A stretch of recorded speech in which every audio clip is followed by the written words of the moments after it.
성부, 성자, 성령 하나님의 은혜와 사랑이 이곳에 모인 모든 분들과 일상과 우리 교회에 충만하시기를 간절히 바라겠습니다.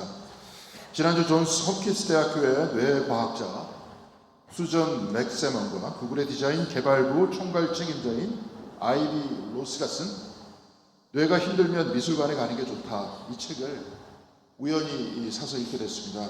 원래 이 책의 원제는 Your Brain on Art, 예술에 반응하는 당신의 뇌입니다. 신경미학이라고 하는 새롭게 개척된 학문적 영역을 대단히 쉽게 설명하고 있는데요.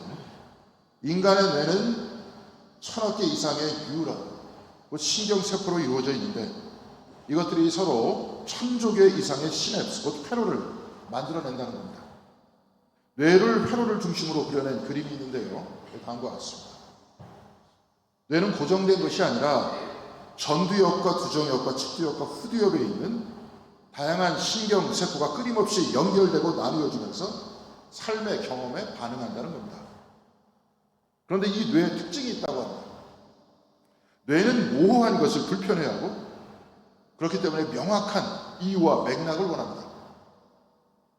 그런데 살다 보면 늘 명확하게 이해할 수 있는 상황이 우리의 삶 앞에 계속되고 있습니다.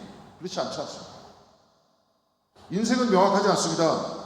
그럴 때마다 뇌가 혼란스러워한다는 것인데요. 우리가 살면서 지치고 불안한 이유 중 하나는 뇌가 불확실성을 견디지 못하기 때문이라고 말하고 있습니다. 그런데 예술은 말로 설명되지 않는 그 혼란을 언어나 음악이나 그림으로 보여준다고 하는데요. 이 책에서는 여러 추상적 그림들을 소개하고 있는데 저는 그 그림을 보여주는 것보다 바네사 윌리엄스가 부른 팝송 Save the Best for the Last라는 음악이 있는데 가장 좋은 것은 마지막을 위해, 이 노래를 잘 읽어보면 이해할 수 있을 것 같습니다. 영어는 아니고 밑에 한글만 읽겠습니다. 때로 6월에 눈이 내리기도 하고 때로 태양이 달 주위를 돌기도 합니다. 6월에 눈 내리는 거 보신 적 있으십니까? 없죠? 그리고 진짜 태양이 달 주위를 돕니까? 그렇지 않습니다. 그런데 예술은 이것을 표현합니다. 그래서 이런 노래만을 듣거나 그런 추상적인 그림을 보면 내가 도저히 받아들일 수 없는 상황도 받아들일 수 있게 한다는 겁니다. 그래서 이제 멍 때리기라고 하죠. 그냥 작품을 감상한다면 불확실한 것과 이해할 수 없다고 하면서 견디기 힘들어하고 피곤하고 불편한 뇌를 다시 재부팅할 수 있다, 다시 연결시킬 수 있다는 겁니다. 이것을 책에서는 디폴트 모드 네트워킹이라고 말합니다. 한마디로 뇌를 풀어주는 겁니다. 그냥 멍하니 있거나 내 편견이 없이 예술 작품을 있는 그대로 지켜보는 것인데 이때 뇌는 가만히 있는 것이 아니라 뇌 안에서 새로운 연결이 일어나고 있다는 겁니다. 한쪽으로만 연결되고 이해됐던 뇌가 다시 연결되면 꽉 막혀있던 신경세포들이 다시 살아난다는 겁니다. 실질적으로 한 알츠하이머 환자가 과거 자신이 듣고 있던 음악을 듣고 5년 만에 자기가 못 알아보던 아들을 알아봤다고 하고요. 음악을 듣거나 감각 훈련을 하는 암 전문 병원은 다른 병원의 환자들보다 더 회복 속도가 빠르다고 말합니다. 이 책에서는 디폴트 모드를 통해 경외감을 체험하는 것에 관해서 이렇게 말하고 있습니다. 경외감은 몸이 부르르 떨리고 맥박이 빨라지기도 한다. 가슴이 뜨거워지거나 눈에 눈물이 고이는 수도 있다. 이렇게 되면 우리는 분석하기를 멈추고 통제하기를 놓아버린다. 그러면 이 정신의 고요 속에 놀라운 일이 벌어진다. 신경절달 물질을 내보내는 문이 활짝 열리고 희열이 생겨난다. 예술 작품을 보고 경외감을 느낄 수도 있지만 이 작가들은 우리는 모두 자연에서 왔다고 하면서 자연을 통해 경외감을 느끼는 것이 진정한 본성이다, 이렇게 말합니다. 경외감은 명확한 인과관계가 없습니다. 늘 그런 것은 아니지만 해질녘 노을을 바라보고 바다를 보고 숲속에서 바람에 흔들리는 나무 사이에 있는 하늘을 보고 또한 바람 소리와 함께 풀들이 눕는 것을 볼 때 갑작스럽게 경외감이 찾아올 때가 있습니다. 바로 이 경외감의 때 뇌가 재정비된다는 겁니다. 또한 이 책에서는 예술은 상황에 대처하고 회복하는 것을 도울 뿐 아니라 작품을 매개로 더 깊은 이해와 공감을 얻을 감상자들도 그 작용에 참여시킨다, 이렇게 말합니다. 쉽게 말해서 작품을 통해서 다른 사람의 고통과 감정 안으로 들어간다 이 말입니다. 작품을 보는 것만으로도 혹은 소설책을 읽는 것만으로도 그 경험에 참여하게 된다는 겁니다. 정리해보면 예술 작품은 받아들이지 못할 상황, 불명확한 상황을 받아들이게 하고 또한 작품을 통해 작가와 아니면 또 다른 사람들의 삶과 경험에 참여하게 한다는 겁니다. 우리 뇌의 능력은 정점 시기가 다르다고 합니다. 제가 도표 하나를 보여드리도록 하겠습니다. 쭉 보면 정보 처리 능력은 18세, 이때 최정점에 달한다고 합니다. 이름을 기억하는 능력은 22세, 22세, 얼굴을 기억하는 능력은 32세, 집중력은 43세, 상대 기분을 파악하는 능력은 48세, 어휘력은 67세. 정보 처리 능력은 18세가 되면 정점에 올랐다가 19세가 되면 퇴화하기 시작한다는 겁니다. 이름 기억하는 능력도 22살에 정점에 올랐다가 23살 때부터 퇴화합니다. 얼굴 기억하는 능력도 32세가 정점이라고 하니까 아마도 우리가 이름을 기억하지 못하고 얼굴을 기억하지 못하는 것이 이상한 것이 아니라 당연한 겁니다. 그러니까 이름 기억 안 난다고 너무 실망할 필요가 없다는 겁니다. 그런데 어휘력의 정점은 67세라고 합니다. 나이가 들수록 어휘력은 증가한다는 겁니다. 그래서 어릴 때에는 못 알아듣던 단어가 나이가 들어가면서 알아듣게 되는 경우가 많지 않습니다. 특히 상대 기분을 파악하는 능력은 48세에 정점에 달한다고 하는데요. 이때가 지나면 남 신경 별로 안 쓰는 분들이 생겨납니다. 여자분들보다는 남자분들이 좀 심한 것 같은데 여름에 런닝바람으로 다닌다든지 사람 많은데 큰 소리로 전화 통화한다든지 하는 것이 바로 48세 이후에 나타나는 현상이랍니다. 그런데 우리 주변에 나이가 들어도 젊은 뇌를 유지하는 사람이 있다고 말합니다. 그러니까 나이가 들었어도 젊은이들과 비슷하게 열린 생각을 가지고 있는 분들이 있는데 바로 그런 분들은 미술관에 가거나 좋아하는 음악을 듣거나 카페에서 책을 읽는 분들입니다. 겉으로 볼 때는 별것 아닌 것 같지만 뇌의 입장에서 볼 때는 대단히 중요한 활동이라는 겁니다. 바로 이분들이 자연 안에서 경외감을 느끼기도 하고 예술 작품을 볼 때 작가와 공감하며 눈물을 흘리는 사람들이라는 겁니다. 이분들은 나이가 들어도 젊은 뇌를 가지고 젊게 사신다는 겁니다. 저는 이 책을 읽으면서 이런 생각이 떠올랐습니다. 이건 성서와 기독교 신앙에서 이미 수천 년 전부터 해왔던 이야기가 아닌가. 시편 46편 10절에는 너희는 잠깐 손을 멈추고 내가 하나님인 줄 알아라. 개역개정에서는 너희는 가만히 있어 내가 하나님됨을 알지어다. 이렇게 기록하고 있습니다.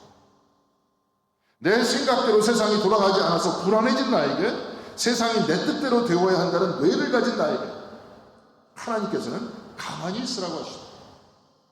그리고 모든 판단을 내려놓고 하나님이 하나님됨을 알지어다. 이렇게 말씀하고 있습니다. 이사야서 55장 8절에는 하나님께서 이사야 선지자를 통해서 이렇게 말씀하십니다. 나의 생각은 너희의 생각과 다르며 너희의 길은 나의 길과 다르다. 내가 명확하다고 판단하는 나 자신의 것을 내려놓고 하나님만을 바라보는 믿음 안에 우리는 또 다른 신앙의 도약이 이루어질 수 있다는 건 아닙니다. 오늘은 삼위일체주일입니다. 삼위일체주일에 뇌가 힘들면 미술관에 가는 게 좋다를 말씀드린 이유는 이 책이 전혀 관계없는 것 같지만 삼위일체를 이해하는 데 대단히 중요한 단서를 제공해주고 있기 때문에 그렇습니다. 오늘 우리가 읽은 마태복음 28장에 부활하신 예수께서는 갈릴리 한 산 위에 나타나셨다고 했습니다. 그리고 하늘로 오르기 전 주님께서는 19절에서 제자들에게 말씀하시는데요. 이것을 Great Commandment, 위대한 명령이라고 합니다. 그 명령은 마태복음 28장 19절에서 20절까지 있습니다. 아버지와 아들과 성령의 이름으로 세례를 주고 내가 너희에게 명령한 모든 것을 그들에게 가르쳐 지키게 하라. 세례를 주고 가르쳐 지키게 하라. 이 말씀과 같이 우리는 세례를 받고 주님의 말씀을 지금도 배우고 우리의 일상 안에서 이 말씀대로 살아가는 믿음 생활을 하고 있습니다. 그런데 이 믿음의 중심은 하나님이신데 주님께서는 아버지와 아들과 성령의 이름으로 이렇게 말씀하셨습니다. 아버지와 아들과 성령 이 셋 위격을 가르치시면서 주님께서는 이름들이라고 하지 않으시고 이름이라는 단수를 사용하셨습니다. 복수가 아니고 단수입니다. 하나님은 한 분이라는 것 아닙니다. 그런데 이름은 셋입니다. 그래서 셋이면 셋이고 하나면 하나이지 왜 셋이면서 하나냐 하는 의문이 생기고 이에 관한 신학적 논쟁과 이로 인한 이단이 무수히 생겨났습니다. 그래서 어거스틴의 고백록을 보면 삼위일체를 연구하다 보면 머리가 된다, 미친다 이런 말까지 했습니다. 하나님은 한 분이십니다. 그러나 우리가 하나님을 믿고 살아갈 때 곧 하나님과 우리와의 관계가 있어 오늘 설교의 제목과 같이 세 겹의 관계가 있다 이렇게 이해하는 것이 더 좋을 것 같습니다. 세 겹의 하나님이 아니라 세 겹의 관계라는 겁니다. 우리가 하나님과 세 겹으로 관계하니 삼이라고 한 것이지 하나님이 세 분이 아니라는 겁니다. 미국의 신학자 마하카이는 God's Diversity, 하나님의 다양성이라는 본문에서 세 가지 차원으로 하나님을 만나는 세 겹의 관계에 대해서 말하고 있습니다. 그 첫 번째로는 초인격적 차원이라고 했습니다.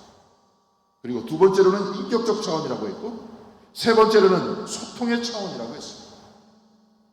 초인격적 차원이 곧 성부 하나님과의 만남이고 인격적 차원은 성자 하나님이신 예수 그리스도와의 만남이고 세 번째 소통의 차원이 성령 하나님과의 만남이라는 겁니다. 하나님은 한 분이신데 이렇게 세 가지 차원에서 우리는 만난다고 했습니다.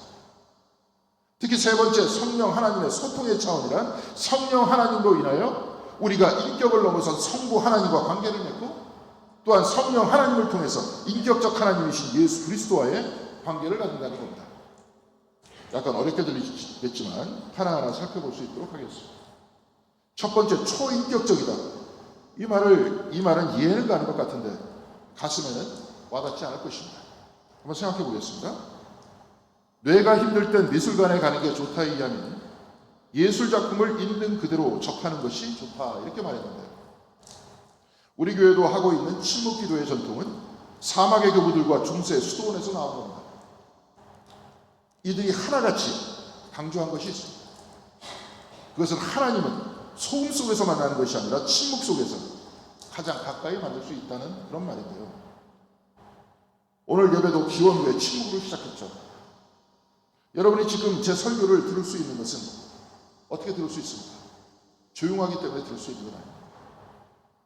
바탕에 침묵이 있기 때문에 설교를 들을 수 있으십니다. 하나님을 초인격이라고 했습니다. 초인격이란 사람과 사람의 만남을 넘어서 근원이 되신다는 겁니다. 침묵이라는 것은 1차적인 소리입니다. 하나님이 있어야 내가 있듯 침묵이 있어야 소리가 들립니다. 여행 중에 우연히 들어간 오래된 성당이나 아무도 없는 이른 아침의 예배당이나 깊은 밤 홀로 앉아있던 그 순간 아무 말도 없는데 무언가 있다는 느낌을 받을 때가 있지 않습니까? 외롭지 않다는 느낌이나 무언가에 감싸여 있다는 느낌을 받아본 적이 있으십니까? 바로 그것이 초인격적 하나님의 현존이다 이렇게 말씀할 수 있을 것입니다. 설명되지 않지다, 증명되지 않지다, 그렇지만 느껴집니다. 이것은 마치 뇌과학이 말하는 멍하니 쉬는 시간이라고 말할 수 있을 것입니다. 침묵 기도를 드리는 것은 어려운 것이 아닙니다. 침묵 속에 나를 넘어선 하나님을 마음으로 느끼는 겁니다. 바로 이때 뇌도 재부팅되는 겁니다. 정보와 화면과 경쟁에만 몰두해 있는 뇌가 자연과 연결되고 침묵과 연결됩니다. 그리고 더 깊이 우리 생명의 근원 대신 하나님과 연결됩니다. 마이스터 에카르트는 이것을 영혼의 근저, 곧 내 생명의 근원으로 돌아간다 이렇게 말했는데 뇌과학적으로 보면 이것은 뇌가 회복되는 것이고 뇌가 다시 부팅되는 것입니다. 우리 시대 가장 큰 문제 중에 하나는 침묵을 잃어버렸다는 데 있습니다. 아침에 눈을 뜨자마자 제일 처음 하는 게 무엇입니까? 아마 핸드폰을 잡는 것일 겁니다. 잠들기 직전까지도 화면을 봅니다. 거의 하루 종일 핸드폰 전원이 꺼지지 않듯 뇌 역시도 한 번도 쉬지 못합니다. 우리의 뇌가 디폴트 모드로 들어가야 할 그 시간에 우리는 끊임없이 핸드폰과 소음에 의해서 자극을 받습니다. 짧은 영상과 빠른 전환을 보면 뇌는 외부 자극에 반응하느라고 바쁩니다. 이 상태에서 뇌가 쉬지를 못합니다. 뇌 안에서 판단하고 반응하고 처리하는 회로만 끊임없이 바쁘게 돌아갑니다. 이렇게 되니까 각각의 뇌세포는 다른 영역과 연결될 틈이 없습니다. 예를 들어서 흩어진 감정을 정리하고 나와 다른 사람과 공감하고 내가 누구인지를 되새기는 이런 영적이고 내적인 작업이 이런 사람한테는 일어나지 않습니다. 그러니까 뇌는 바쁘게 바깥 세상이 돌아가는 화면에 반응하는데 깊게 느끼는 그 능력을 잃어가는 것이죠. 이렇게 되다 보면 어떤 일이 일어나는가 하면 슬픈 일을 당해도 슬퍼지지 않고 아름다운 것을 보아도 그냥 지나치게 됩니다. 그러나 침묵을 통해 초인격적 하나님과 만날 때 우리의 내면은 잠잠해지고 뇌도 재부팅되면서 무감각을 넘어서게 된다는 겁니다. 그래서 슬퍼할 줄도 알고 기뻐할 줄도 알고 아름다운 것을 보면 감탄할 줄 알게 됩니다. 둘째로 우리는 하나님과 인격적 관계를 갖습니다. 하나님은 침묵 속에만 머물러 계시지 않습니다. 요한복음 1장 1절에 태초에 말씀이 계셨다. 그 말씀은 하나님과 함께 계셨다. 그 말씀은 하나님이셨다. 이렇게 말씀했고요. 요한복음 1장 14절에는 그 말씀은 육신이 되어 우리 가운데 사셨다. 이렇게 말씀하고 있습니다. 하나님은 침묵 속에만 계시지 않고 직접 우리에게 오셨습니다. 사람 사이에 오신 성자께서는 열병으로 누운 베드로의 어머니의 안방으로 들어가셔서 치유해 주셨습니다. 혈루증으로 누구도 건드리지 않았던 여인이 주님의 옷깃을 붙잡았고 치유함을 받았습니다. 마을에서 천한 여자라고 손가락질 받던 한 이름 모를 여인은 성자 예수님의 발을 눈물로 적시고 향유를 붓고 머리로 닦았다고 했습니다. 마가복음 1장 40절에 나병에 걸린 사람이 주님 앞에 무릎을 꿇고 나를 깨끗하게 해달라고 간청했습니다. 이미 잘 아시겠지만 나병이 있다면 그는 공동체 안에 들어갈 수 없는 사람이었습니다. 그는 완전히 소외받은 사람이었습니다. 이 외로움과 자신을 증오해야 하는 천형에 빠진 나병 환자가 주님 앞에 무릎을 꿇었을 때 마가복음 1장 41절에는 예수께서 그를 불쌍히 여기시고 손을 내밀어 그에게 대시고 말씀하셨다. 그렇게 해주마. 깨끗하게 되어라. 나병 환자에게 손을 대는 것은 율법에 금기되어 있습니다. 그럼에도 불구하고 주님께서는 그에게 손을 대셨습니다. 우리는 때로 그 나병 환자에 나를 대입해서 그 성경 말씀을 읽습니다. 논리적으로는 내가 2000년 전 그 나병 환자와 전혀 관계없는 사람이지만 예수의 작가와 나를 연결시키듯 우리는 말씀을 읽으면서 나와 주님을 그렇게 연결시킵니다. 그러면서 때로 나의 마음의 상처가 생각이 나고 지금 내가 앓고 있는 질병이 떠오릅니다. 이를 통해 우리는 나의 경험과 그 나병 환자의 경험, 이 글을 읽는 사람들 간의 인격적 공감을 확인할 수 있다는 겁니다. 뇌과학자들이 예술과 뇌의 관계를 이해하는 것보다 훨씬 이전에 성서는 이해할 수 없는 하나님을 선포하고 그 안에 잠잠히 있으라 이렇게 말씀했습니다. 그리고 사람과 사람 사이에서 사람을 사랑하신 예수 그리스도를 통해서 주님과 우리의 인격적 만남에 관해서 말씀하고 있지 않습니까? 논리적으로는 연결이 불가능하지만 연결시켜주는 힘은 바로 성령 하나님을 통해서 그렇게 됩니다. 성령 하나님은 소통하게 하신다고 했습니다. 이 말은 성령 하나님께서는 하나님을 향한 믿음을 갖게 하신다는 겁니다. 뇌가 힘들 때 미술관에 가는 게 좋다라는 책에서 언어로 닿지 못했던 마음들이 예술 앞에서는 서로를 향해 열린다 이렇게 말했습니다.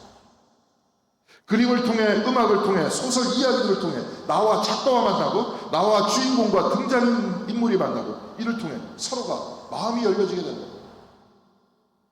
요한복음 14장 26절에 예수께서는 이렇게 말씀하셨습니다. 보혜사 아버지께서 내 이름으로 보내실 성령께서 너희에게 모든 것을 가르쳐 주실 것이며 또 내가 너희에게 말한 모든 것을 생각나게 하실 것이다. 성령 하나님께서는 모든 것을 가르치고 모든 것을 생각나게 할 것이다 그렇습니다. 성령 하나님께서는 초인격적 하나님을 믿고 동행하게 해주시고 이 땅에 내오신 그리스도를 믿고 당신과 동행하게 하시고 미술관에서 한 작품 앞에 서 있다고 여러분이 한번 생각해 보시기 바랍니다. 우리 마음이 닫혀 있을 때 그림은 그냥 그림입니다. 색깔이 있고 그냥 형태가 있을 뿐입니다. 그런데 어느 순간 마음이 열립니다. 그 순간 무언가 달라집니다. 내가 그림 안으로 들어가고 작가가 그 붓을 들었을 때 느꼈던 것이 지금 내 안에서 살아있게 느껴집니다. 관람자와 작가 사이에서 인격적인 접촉이 일어나는 겁니다. 뇌과학은 이것을 체화된 인지 이렇게 말합니다. 자아가 열릴 때 비로소 내가 다른 사람 안으로 들어갈 수 있다는 겁니다. 성령 하나님께서 우리로 하여금 바로 이 일을 하게 하시고, 우리가 마음이 닫혀 있을 때 하나님은 그냥 개념일 뿐입니다. 예수 그리스도는 지나간 과거의 역사일 뿐입니다. 그런데 성령 하나님께서 우리의 마음을 여시고, 마음이 열리는 그 순간 침묵 속에 계신 성부 하나님이 우리에게 다가오시고, 성자 그리스도께서는 지금 이곳에서 나를 만지시는 인격으로 다가옵니다. 요한복음 14장 26절에 성령이 너희에게 모든 것을 가르치리라 이렇게 했는데, 성령 하나님께서 가르치신다는 것은 어떤 정보를 전달한다는 뜻이 아닙니다. 우리의 마음을 여셔서 성부와 성자 안으로 들어가게 하신다는 겁니다. 삼위일체란 셋이 하나고 하나가 셋이라는 숫자 노름이 아니라 우리가 하나님을 이렇게 사격으로 만난다. 성령 하나님의 역사로 인해 초인격적 하나님과 인격적 하나님과 관계하면서 하나님과 동행한다는 겁니다. 사랑하는 성도 여러분, 우리는 한 분 하나님을 세 겹으로 만납니다. 성령 하나님께서는 예배와 말씀을 통해 우리의 신앙을 통해 성부 하나님, 성자 하나님, 초인격적인 하나님, 인격적 하나님을 믿고 동행하게 하시다. 성령 하나님께서는 묵상과 침묵 기도의 고요함을 통해 우리는 초인격적 하나님의 현존과 우리를 만나게 하시다. 성령 하나님께서는 때로 실패한 우리, 때로 병에 걸린 우리, 때로 슬픔을 가진 우리와 만나게, 주님과 우리를 만나게 해주시고, 십자가를 통해 죽음의 자리까지 가신 예수 그리스도를 통해 우리에게 죽음의 맞설 용기와 힘을 주시는 겁니다.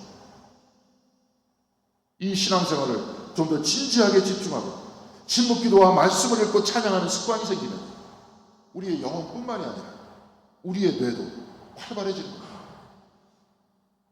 그래서 바울이 오늘 우리가 교독한 고린도후서 4장 16절에 그러므로 우리는 낙심하지 않습니다. 우리의 겉사람은 낡아가나 우리의 속사람은 날로 새로워집니다. 제가 이 말을 처음 들었을 때 마이스터 에카르트는 고린도후서 이 4장 16절에 이 말씀을 두고 신앙을 가진 사람은 나날이 젊어진다 이렇게 말했습니다. 저는 이것이 상징적이고 철학적인 말이라고만 생각했습니다.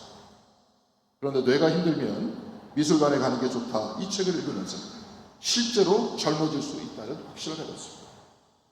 신앙생활을 충실히 하시는 분은 영적으로 하나님과 동행하면서 더 젊은 뇌를 가지고 훨씬 더 젊게 살 수 있다는 겁니다. 사랑하는 성도 여러분, 오늘은 삼위일체 주일입니다. 우리는 세 겹의 관계를 통해 하나님과 동행한다 하는 그 삶에 대해서 잠깐 생각해 봤습니다. 침묵과 묵상을 통해 초인격적 하나님이신 성부 하나님과 우리는 동행한다 했습니다. 말씀과 예배를 통해 성자 하나님을 우리의 삶 속에서 인격적으로 만난다고 했습니다. 그리고 이 모두를 가능하게 하기 위해 우리에게 신앙을 주시고 우리를 이해시키시며 우리의 마음을 여시는 성령 하나님의 역사가 우리 모두에게 충만하게 된다고 그렇게 말씀드렸습니다. 그래서 이 삼위일체의 주의를 성부, 성자, 성령, 하나님과 여러분들이 더욱더 가까워지시고 우리가 숨을 쉬고 살아있는 동안 늘 삼위 하나님과 동행하시며 우리의 몸은 이 세상 안에 살고 있지만 천국의 삶을 살아가시며 늘 하나님과 동행하시는 저와 여러분들 모두가 다 되시기를 주님의 이름으로 간절히 기원드리겠습니다. 고맙습니다.